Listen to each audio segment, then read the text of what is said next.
So who can tell me what this is? Can anyone tell me? What? Oh gosh, candles. What word was that? Yes, Rosalie? A bride gown, or a part of a bride's gown. This part is called a veil. And if you were here in church last week, you would have seen this veil up here on the chancel. And why would this veil have been up here on the chancel? Why did we have a bride's veil up here during church last week? Anyone know who wore it? Who wore the bride's veil? Not the actual person, but who was she supposed to be? Yeah? The bride. The bride wore the bride's veil, and the bride is the Lord's bride. We had this veil up here because last week for our new Church Day pageant, we had someone who was showing us an image of the Lord's bride. We don't always think of the Lord as having a bride, but it's actually something that gets talked about a lot in the Word. There's a lot of places in the Word that talk about the Lord's wedding. Right in the book of Revelation, it talks about the marriage feast of the Lord, or the marriage supper of the Lamb. I'm going to read you another place in the Word that talks about the Lord's wedding. This is from the book of Psalms, chapter 45. The royal daughter is all glorious within. Her clothing is woven with gold. She shall be brought to the king in robes of many colors.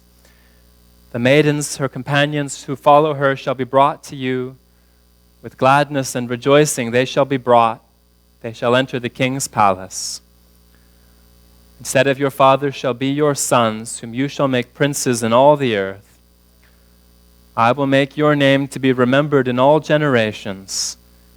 Therefore the people shall praise you forever and ever. Amen. Now, if I hadn't told you that that was about the Lord's wedding, you might not have noticed, because there was no veil. It didn't talk about the bride wearing a white dress or carrying a bouquet of flowers or doing all of the things that we think of as being part of a wedding. Did you hear what it said about what the bride was wearing? Didn't say anything about a veil. It certainly didn't say she had a white dress. Talked about her clothing being woven of gold. So maybe it looked a bit like this. Also said something about wearing many colors. So she was wearing gold and bright colors. Either way, it sounds like she was dressed up beautifully. And it talked about the bride having her bridesmaids with her. And it talked about her joy and her excitement as she goes to the Lord, because this is her wedding day. The other big question when we talk about the Lord's bride is, who is that? Who can be married to the Lord? It's a little tricky because marriages have to be between equals. And the Lord created everything, and people are just people. So who can be married to the Lord? Rosalie said it at the beginning, that the bride is also the new church. And we're told in the Word that the Lord's bride is the church. So what's a church? When we think of churches, maybe we think of buildings that have white walls and a little tower on the roof called a steeple.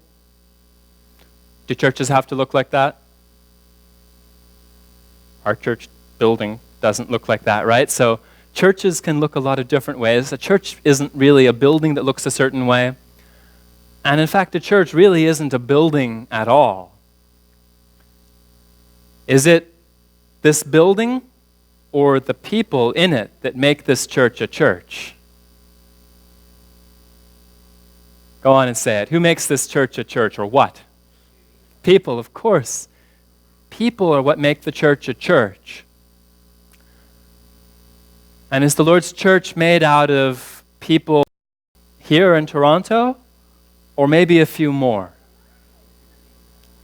People all around the world. And more than that, it's not just people all around the world, everybody around the world who loves the Lord and tries to obey His commandments. It's all the people in the future and all the people who have already left the world and are in heaven. So it's spread through all the world and all through time. All of those people, everybody who loves the Lord and tries to follow Him. That's the church. And that church of all of those people creates something wonderful enough and beautiful enough that it's called the Lord's bride. And that's a special way that we're invited to think about the church and about how the Lord treats His church. And those wedding stories in the Word are pictures of the Lord's joy. His joy because He loves us, and the joy that we can feel in loving Him.